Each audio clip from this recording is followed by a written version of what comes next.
Hello friends, M&C education welcomes you all. M&C education में आप सबों का बहुत बहुत स्वागत। SSC CGL previous years general intelligence and reasoning series का आज हम 6th सेट देखने जा रहे हैं। इस 6th सेट में जो पेपर के क्वेश्चन हमने लिए हैं, जिस पेपर के क्वेश्चन हमने लिए हैं वो है CGL 2019, जो कि मार्च 2020 में हुआ था और इसका जो डेट ऑफ एग्ज़ाम था वो था 4/3/2020 यानी कि 4 मार्च 2020 और टाइमिंग जो था वो 10 बजे से 11 बजे सुबह। तो पहला क्वेश्चन देखते हैं। उन पासों का चयन करें जिन्हें दी गई शीट को रेखाओं पर मोड़कर बनाया जा सकता है। अब देखिए यहाँ पर क्या है कि ये एक वो दिया हुआ है और यहाँ पासाएं दी हुई हैं, ठीक है। तो हमें जो है इनको मोड़ मोड़ कर इनमें से कौन कौन से पासाएं बनाए जा सकते हैं उनका पता करना है। हमें ऑप्शंस दिए हुए हैं, तो पहले हम ये देखते हैं कि इनको मोड़कर हम क्या क्या बना सकते हैं। तो यहाँ पर अगर हम हमारा इमेजिनेशन पावर जो है यहाँ पर काफ़ी काम आएगा, क्योंकि अगर हम इमेजिन कर पाएंगे कि हमें जो है किसके साथ क्या नहीं आना चाहिए, किसके एडजेसेंट में क्या नहीं आना चाहिए, किसके एडजेसेंट में कौन सा आ सकता है, तो वो आपका यहाँ पर बहुत मैटर करेगा, ठीक है। तो यहाँ पर जो है अगर हम इसको प्रैक्टिकली देख लें तो हम यहाँ पर ये जैसे शीट हमने लिया, ये देखिए ये जो है सिमिलर टू यही है। आप देखिए 4 6 1 2 भी है, ठीक है, और इधर 5 है, यहाँ पर 5 है, यहाँ पर 3 है, ठीक है। अब हम इनको फोल्ड कर देंगे और फोल्ड करके जो है एक पासा बनाएंगे और चेक करेंगे कि कौन सा इसमें जो है वो आ रहा है, ठीक है। तो हम एक इसको फोल्ड करते हैं। ये पहले आप देख लीजिए कि ये जो है किस तरह का है। तो इसको फोल्ड करके हम एक पासा बनाएंगे अभी। तो ये देखिए हमारा एक पासा तैयार हो गया। ये हमने फोल्ड करके उस नंबर वाले को फोल्ड करके पासा तैयार कर लिया। तो इस पासे में अगर हम देखें तो हमारे पास 1 4 और 2 1 और 4 और 2 आ सकता है क्या? तो 1 4 और 2 मतलब 4 हम सामने रखते हैं, तो हमारे पास यहाँ पर 1 2 आ सकता है क्या? आप देखिए इसको। तो यहाँ पर 4 है, ये 4 सामने में है, तो 4 1 और 2 नहीं आ सकता है। देखिए आपका 4 1 और 2 नहीं आ सकता, क्योंकि 1 और 2 तो इधर है और 4 किधर है? तो 4 आपका इधर है, ठीक है। तो हम कुछ भी इसको किसी भी तरह से रोटेट करा लें, क्योंकि 4 के एकदम विपरीत जो है 1 है। देखिए ये 4 है, ये 1 है, तो 4 के एकदम से विपरीत में वो है, तो ये वाला नहीं हो सकता, ठीक है। अब 6 1 और 3 वाला देख लेते हैं। तो 6 को हम ऊपर ले आते हैं। 6 को हमने ऊपर लिया, तो यहाँ पर 1 और 3 देखिए, 6 अगर हमने ऊपर रखा है तो ये 1 है और इसको थोड़ा सा फोल्ड किया तो 3। तो आपको ये देखिए क्लियर दिख रहा है, 6 1 3 दिख रहा है ना। 6 1 और 3 हो सकता है, ठीक है। ये देखिए 6 1 और 3 हो सकता है ना। तो 6 1 3 हो सकता है, तो बी हो जाएगा। फिर हमें 1 6 और 5 को अगर हम ऊपर रखेंगे तो क्या 1 6 हो सकता है? तो ये देखिए ये 5 सामने में है, 5 ऊपर पे है और ये 1 है। देखिए ये 1 है और ये 6 है, तो मतलब 1 6 5 आ रहा है, ये देखिए। तो मतलब हमारा सी वाला पार्ट भी हो सकता है, ठीक है। अब हम जो है 2 3 और 6 का देखते हैं, जिसमें से 2 हमें ऊपर रखना है। 2 जब हम ऊपर रखेंगे तो 3 तो आ रहा है हमारे पास, ठीक है। ये देखिए कुछ इस तरह का सिचुएशन बन रहा है, पर इधर जो है 4 है और इधर जो है 1 है, ठीक है। ये देखिए इधर 1 है, तो 3 को अगर हम यहाँ और 2 को अगर ऊपर रख रहे हैं, ये देखिए 2 को अगर हम ऊपर रख रहे हैं और 3 को यहाँ रख रहे हैं, तो हमें या तो 4 आना चाहिए था या फिर 1 आना चाहिए था। 6 तो इसके नीचे है, 6 तो 2 के विपरीत में है। देखिए 6 जो है ये 2 है ना, 2 के नीचे है 6, ये 2 है, टॉप पे 2 है, तो यहाँ पर पीछे जो है 6 है, तो नहीं पॉसिबल है। तो इस तरह से डी भी पॉसिबल नहीं है। तो हमारे पास यहाँ पर क्या हो जाएगा, केवल बी और सी ही हैं जिनको कि हम बना सकते हैं। ठीक है, इनके ऑप्शन को देख लीजिए, केवल बी और डी थे, केवल बी सी और डी थे, केवल बी और सी थे, केवल ए और बी। तो इनमें से हम केवल बी और सी को बना सकते हैं इनको फोल्ड करके। ठीक है, तो आपने ये देख लिया, प्रैक्टिकली भी देख लिया कि कैसे होता है। ये है पासा, आप इनको पता करके देख सकते हैं। यहाँ पर 5 है, ये 6 है। ठीक है, तो ये आपको आसानी से, पर इमेजिनेशन करना ज़रूरी है इसमें, क्योंकि आप वहाँ पासा तो नहीं बनाने लग जाएंगे। ये तो सिर्फ आपको डिमॉन्स्ट्रेट करने के लिए था। तो बेसिकली ये है कि 1 के विपरीत में यहाँ पर 1 के अगेंस्ट में 4 हो जाएगा, तो 1 और 4 एक साथ नहीं हो सकता। समझ गए बात को। फिर यहाँ पर जो है 2 और 3 जो है एक आपस में साथ में है, जबकि अगर आप फोल्ड करेंगे तो 2 और 3 जो है, ये देखिए 3 यहाँ है, यहाँ 2 है, तो वो एक साथ नहीं हो सकते। ठीक है, तो यहाँ पर जो है ये दिक्कत है। यहाँ पर भले ही 2 और जैसे इसको फोल्ड कर देते हम तो 2 और 5 एक साथ हो जाएंगे, पर 3 नहीं आएगा। ठीक है, तो ये डी इसी वजह से नहीं होगा, तो वो तो इमेजिनेशन आपको करना पड़ेगा। अब हम दूसरा क्वेश्चन देखते हैं। सेकेंड क्वेश्चन है, उस विकल्प का चयन करें जिसमें शब्दों का आपस में वही संबंध है जो नीचे दिए गए शब्द युग्म के शब्दों के बीच है। कैलेंडर है, तारीख है। तो इनमें से कौन कौन से हैं? भोजन है, शाकाहारी है, वजन है, किलोग्राम, कक्षा, समूह, घड़ी, समय। तो यहाँ पर कैलेंडर जो है तारीख के साथ में कैसे रिलेटेड है? कैलेंडर जो है वो तारीख बताता है, ठीक है, तारीख दिखाता है। तो उसी तरह से घड़ी जो है समय को दिखाता है। तो घड़ी और समय जिस तरह से रिलेटेड होंगे जैसे कि कैलेंडर और तारीख रिलेटेड होंगे। ठीक है, तो ये थर्ड क्वेश्चन देखते हैं अब।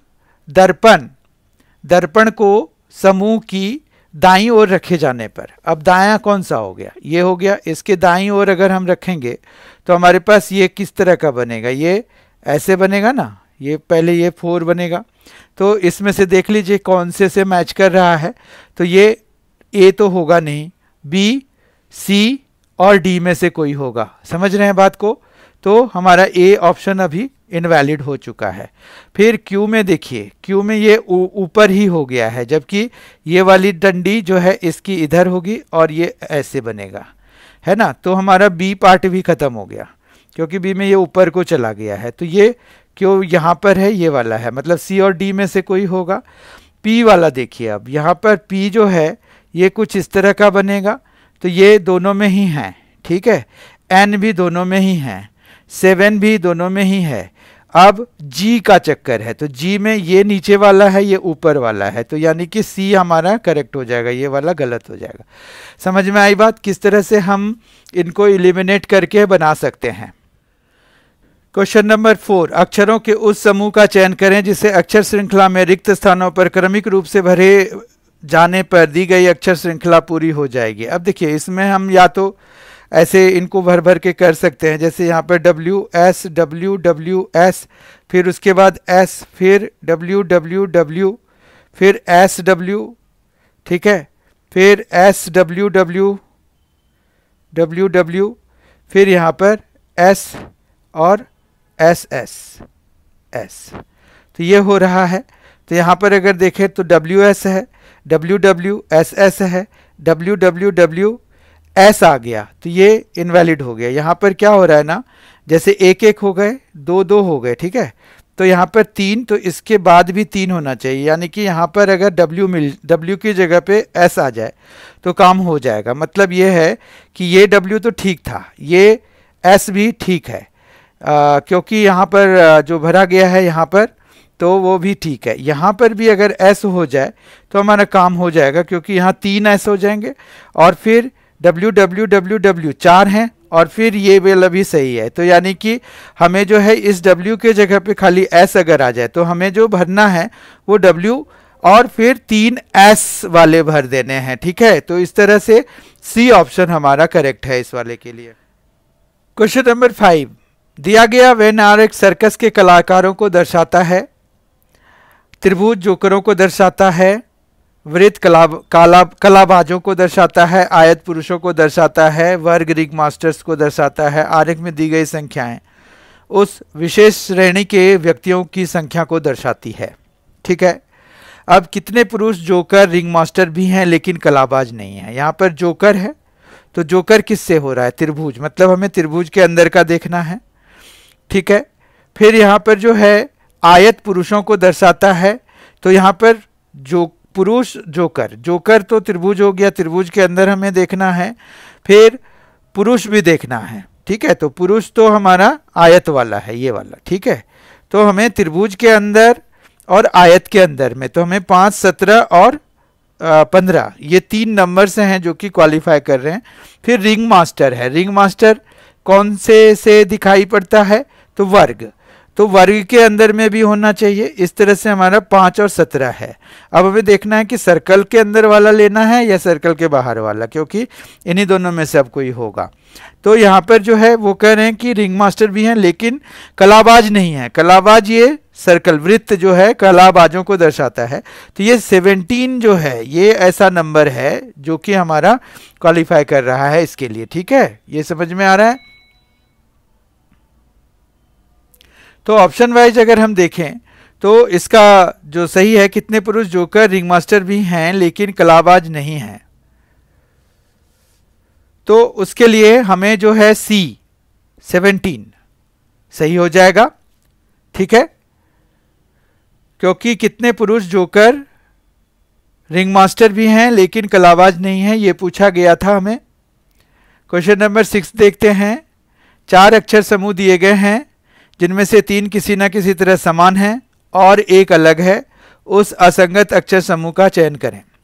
तो यहाँ पर देखिए, अगर LMN उल्टा चल रहा है, ठीक है, यहाँ पर RST ये भी उल्टा है, WXY ये भी उल्टा है, ये FGH ये सीधा चला गया, तो D ऑप्शन इसका करेक्ट हो जाएगा। क्वेश्चन नंबर 7 देखते हैं। 4 शब्द दिए गए हैं जिनमें से 3 किसी न किसी तरह समान हैं और एक असमान है। उस असंगत शब्द का चयन करें। ईमानदारी, आचार, सच्चाई, सदाचार। ये देखिए, ईमानदारी, सच्चाई और सदाचार ये सभी आचार में आते हैं, तो आचार जो है मेजर ग्रुप हो गया, तो बी ऑप्शन इसके लिए करेक्ट हो गया। क्वेश्चन नंबर 8, किसी निश्चित कूट भाषा में LARVAE को 15195112 लिखा जाता है, उस भाषा में इंसेक्ट को कैसे लिखा जाएगा? अब यहाँ पर अगर देखें तो हमारे पास L है, A है, R, V, A और E है। ठीक है, तो अगर इनको लिखा है उस तरह से, तो A को क्या नंबर दिया उन्होंने? 1, तो इस वाले A का भी नंबर 1 ही है, मतलब यहाँ पर फिक्स्ड नंबर है। ठीक है, यहाँ पर लेटर के पोजीशन के हिसाब से नंबर्स चेंज नहीं होते हैं, कई बार ऐसा भी होता है कि लेटर के हिसाब से चेंज हो जाते हैं। अब यहाँ पर देखिए, ABCDEFGHIJKLM, ठीक है, NOPQRSTUVWXY और Z, इस तरह से लिखा हमने। ठीक है, ये देखिए, अब जो है हमें क्या करना है, जैसे यहाँ पर देखिए L है, तो अगर हम इधर से काउंटिंग शुरू करते हैं तो 1 2 3 4 5 6 7 8 9 10 11 12, ये 12 पे है, जबकि उन्होंने कितना नंबर दिया हुआ है? 15 दिया हुआ है। देखिए आप, तो हम अगर इधर से काउंटिंग करते हैं तो 1 2 3 4 5 6 7 8 9 10 11 12 13 14 15। ठीक है, तो यानी कि ये ऑपोजिट डायरेक्शन में काउंटिंग हुई है, तो ये 15 हो गया। लेकिन A की काउंटिंग या A के बाद फिर E की देखिए काउंटिंग 2 है, तो ये कैसे हुआ है? ये वॉवेल्स के नंबरिंग अलग दिए हैं उन्होंने, यानी कि A हो गया, फिर E है, फिर I है, फिर O है, फिर U है, तो ये इस तरह से नंबरिंग होंगी इनकी। ठीक है, R का देखिए 1 2 3 4 5 6 7 8 9, R का 9 दिया है क्या उन्होंने? 9 दिया है। V का देखिए 1 2 3 4 5, 5th पोजीशन पे है। A तो 1 पे हो गया और E 2 पे हो गया। ठीक है, वॉवेल्स की नंबरिंग अलग है, हमेशा ध्यान रखिए। तो यहाँ पर क्या है, इंसेक्ट का अगर हमें करना है तो हमें यहाँ पर I तो क्या है, वो है वॉवेल, तो यहाँ पर 3, इसका 3 हो जाएगा। N, अब उल्टा हमें करना है काउंटिंग, 1 2 3 4 5 6 7 8 9 10 11 12 13। तो n जो है 13th पोजीशन पे आ रहा है। s देख लेते हैं, 1 2 3 4 5 6 7 8, s 8 पे आ गया। e हमारा वॉवेल है तो उसका 2 हो गया। c हमारा यहाँ पर अगर देखें तो 13 14 15 16 17 18 19 20 21 22 23 24, तो ये आ जाएगा 24। और t 1 2 3 4 5 6 7, t हो गया 7। तो इंसेक्ट के लिए ये कोडिंग हो गई। तो मतलब 3 है, फिर 13 है, फिर 8 है, फिर 2 है, फिर 24 है, फिर 7 है। ये डी से मैच कर रहा है, तो हमारा डी ऑप्शन करेक्ट हो जाएगा। क्वेश्चन नंबर 9 देखते हैं। उस विकल्प का चयन करें जिसका तीसरे शब्द से वही संबंध है जो संबंध दूसरे शब्द का पहले शब्द से है। सियार हुआ हुआ है, बारिश, तो बारिश की बूंदों का आवाज, एक्चुअली सियार कैसे आवाज निकालता है वो है हुआ हुआ। तो बारिश की बूंदें कैसे आवाज निकालती हैं, तो वो है टिप टिप, ठीक है ना। बूंदें, उद्दाम, गरज, ये सभी नहीं, टिप टिप आवाज निकलती है इनकी, ठीक है। क्वेश्चन नंबर 10 देखते हैं। इस तरह का क्वेश्चन जो 10th क्वेश्चन है, इस तरह के क्वेश्चंस बहुत सारे एग्जाम में पूछे जाते हैं। दी गई आकृति में कितने त्रिभुज हैं। अब इसमें त्रिभुज पूछा जा रहा है, तो हम जो है पहले इसको देख लेते हैं। तो इसमें अगर आप देखें तो यहाँ पर क्या है कि एक पार्ट हम ले रहे हैं, ठीक है, एक पार्ट ले रहे हैं। तो उसके लिए हमारे पास यहाँ पर जैसे हमने एक आयत बना लिया, मतलब रेक्टेंगल। तो यहाँ पर अगर हम देखें तो ये 2 ट्रायंगल्स तो यहाँ पर बन गए, ठीक है, 2 ट्रायंगल्स ये बन गए, जबकि 2 ट्रायंगल्स ये भी बन गए, ठीक है। तो 4 हो गए, 2 + 2 हो गया। फिर जो है यहाँ पर छोटे छोटे को अगर हम काउंट करेंगे तो 4 और हो गए, तो कितना आ गया, 2 + 2 + 4 आ गया, ठीक है बात। उसके बाद जो है यहाँ पर देखिए, अगर हम इसको कर रहे हैं तो ये दोनों भी हमारे पास ट्रायंगल हो गए, ये दोनों भी तो ट्रायंगल हो गए हमारे पास। तो ये जो है कितना हो गया, 2 और हो गए, तो ये 10 हो गए। और हमारे पास जो है इसमें और कौन सा ट्रायंगल बन रहा है, अगर हम इनको देखें तो ये 10 तो हमारा इधर से नीचे से बन रहा है, ठीक है, नीचे वाले से बन रहा है। ये देखिए नीचे वाला लिया था, वही सेम जो है मिरर इमेज ही है। अगर आप यहाँ पर मिरर रखेंगे तो वो ऊपर भी उतना ही है, तो एक 10 और प्लस कर दीजिए तो 20 हो गया। फिर अगर आप देखें तो यहाँ पर ना ये एक ट्रायंगल ऐसे बन रहा है, ठीक है, तो +1 एक और हो गया, और एक ट्रायंगल ऐसे भी बन रहा है, तो +1 ये भी हो गया। तो इस तरह से टोटल कितने हो गए, 22 हो गए, ठीक है। सम अगर हम निकालेंगे तो 22 हमारे पास टोटल ट्रायंगल्स बनेंगे इस आकृति में, ठीक है। तो बी ऑप्शन हमारा करेक्ट हो गया। तो आज हमने फिर से 10 क्वेश्चन जो एसएससी सीजीएल 2019 जिनका की पेपर मार्च 2020 में हुआ था, और जिनका डेट भी 4 मार्च 2020 था, समय 10 से 11 थे, तो उनके 10 क्वेश्चंस हमने डिस्कस किए। आई होप कि आपको समझ में आ गया होगा। अगर आपको सारी चीज़ें समझ में आ गई और आप चाहते हैं कि इस तरह के वीडियोज जो रीजनिंग से या जनरल इंटेलिजेंस एंड रीजनिंग से रिलेटेड हैं वो आपको मिलते रहें, तो आप जो है प्लीज़ सब्सक्राइब कीजिए MNC एजुकेशन को, और बेल आइकन या नोटिफिकेशन आइकन जिसको कहते हैं वो भी प्रेस कर दीजिए, ताकि आपको इन जो जितने भी नए वीडियोज़ आते हैं उन सब की जानकारी मिलती रहे। Thank you so much, thank you so much for being with us. बहुत ही जल्द हम इसके 7th सेट को लेकर आपके सामने में प्रस्तुत होंगे। तब तक के लिए बहुत बहुत धन्यवाद। Enjoy yourself.